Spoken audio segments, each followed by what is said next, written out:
చేటువంటి అవకాశాలు అయితే మనకు కనిపిస్తున్నాయి. సో ఇక ఎలైట్ పీపుల్ ఎక్కువగా ఉండేటువంటి ప్రాంతాలుగా చెప్తున్నటువంటి వెంగళరావు నగర్ కానీ లేదా శ్రీనగర్ కాలనీ కానీ సో ఇక్కడ కూడా కాంగ్రెస్ పార్టీకే ప్రజలు జై కొట్టినటువంటి పరిస్థితి మనకు కనిపిస్తుంది ఫలితాలను కనుక చూస్తే. సో ఓవరాల్గా కాంగ్రెస్ పార్టీ అంటే ఫలితాలు ఎగ్జిట్ పోల్ ఫలితాలను కనుక చూస్తే ఇటు కాంగ్రెస్ పార్టీకి బీఆర్ఎస్ పార్టీకి మధ్య కొన్ని సంస్థలు 3 నుంచి 5% తేడాను చూపించాయి, మరికొన్ని సంస్థలు 8% వరకు తేడా చూపించాయి. సో కానీ ఈ ఫలితాలు కనుక చూస్తే ఒకటి రెండు సంస్థలు 10% పైగా ఉంటుందని కూడా చూపించాయి. అవును. సో ఈ ఫలితాలను కనుక చూస్తే దాదాపుగా కాంగ్రెస్ పార్టీ మెజారిటీ 25,000 పైచీలకు 25,000 పైచీలుగానే ఈ మెజారిటీ ఉండేటువంటి అవకాశాలు కనిపిస్తున్నాయి. సో ముఖ్యమంత్రి కూడా తన ఇంటర్వ్యూలో కానీ లేదా కొన్ని ప్రెస్ మీట్లో కానీ చెప్పారు. సో 16,000 ఓట్లకు మించి తాము గెలుస్తామని చెప్పారు. అంటే ఈ స్థాయిలో మెజారిటీ వస్తుందని చెప్పని కాంగ్రెస్ పార్టీ కూడా ఊహించి ఉండకపోవచ్చు. సో మరోవైపు ఆల్రెడీ ఇంకా 5 డివిజన్ల ఫలితాలకు రావాల్సి ఉన్నప్పటికీ సో ఇప్పటికే గాంధీ భవన్లో చూసాం, అలానే నవీన్ యాదవ్ ఇంటి దగ్గర చూసాం, అలానే కోట్ల విజయభాస్కర్ రెడ్డి స్టేడియం వద్ద కౌంటింగ్ జరుగుతున్నటువంటి స్టేడియం దగ్గర కూడా మనం చూస్తే పూర్తిగా కాంగ్రెస్ శ్రేణులు పెద్ద ఎత్తున సంబరాలకు సిద్ధమవుతున్నాయి. ఆల్రెడీ గాంధీ భవన్లో సంబరాలు మొదలయ్యాయి.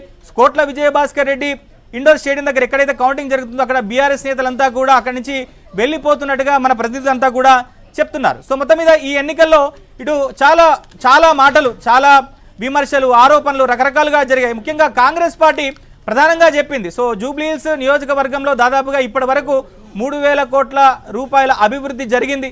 సో సబ్సిడీ గ్యాస్ పథకం ఇక్కడ అందుతుంది, అలానే 200 యూనిట్ల ఉచిత విద్యుత్ కూడా ఇక్కడ అందుతుంది, అలానే రేషన్ కార్డులు కూడా ఇచ్చామని చెప్తున్నారు.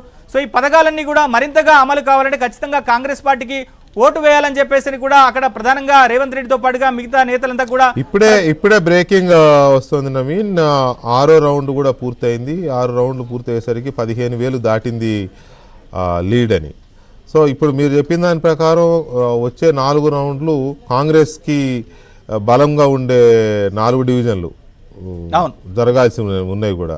సో ఈ లెక్కన లీడ్ 25 దాటి 30 టచ్ చేసే అవకాశం ఉందా ఆధిక్యత?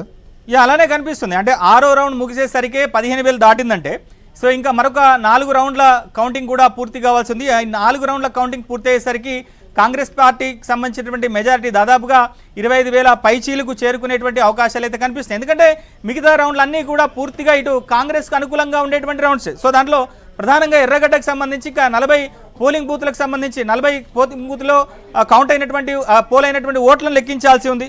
అలానే ఎర్రగడ్డకు సంబంధించినటువంటి బోరబండకు సంబంధించినటువంటి ఓట్లు లెక్కించాల్సి ఉంది, సోమాజిగూడకు సంబంధించినటువంటి ఓట్లు లెక్కించాల్సి ఉంది, ఇంకా కొంత వెంగళరావు నగర్కి సంబంధించినటువంటి కొన్ని బూత్లకు సంబంధించినటువంటి ఓట్లు కూడా లెక్కించాల్సి ఉంది. ఈ 4 డివిజన్లు కూడా కాంగ్రెస్ పార్టీకి అనుకూలంగా ఉండేటువంటి డివిజన్లే.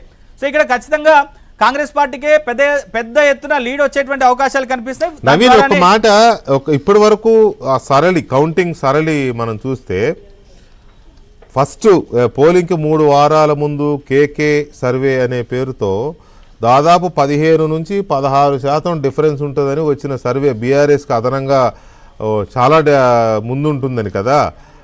అది అప్పటికి ఇప్పటికీ పోలిస్తే ఎక్కడా కూడా బీఆర్ఎస్ పార్టీ సరైన పోటీ ఇవ్వలేకపోయింది కాంగ్రెస్ పార్టీకి అని అనిపిస్తోంది ఇప్పుడు. ఆ రోజు ఆ సర్వే చూసి బీఆర్ఎస్ నేతలు ఆశ్చర్యపోయారు. అంటే నాకున్న సమాచారం ఏంటంటే ఆ ఇచ్చేదేదో తగ్గించేవా, మా వాళ్ళకు ఓవర్ కాన్ఫిడెన్స్ పెరిగే అవకాశం ఉందని కూడా బతిమాలి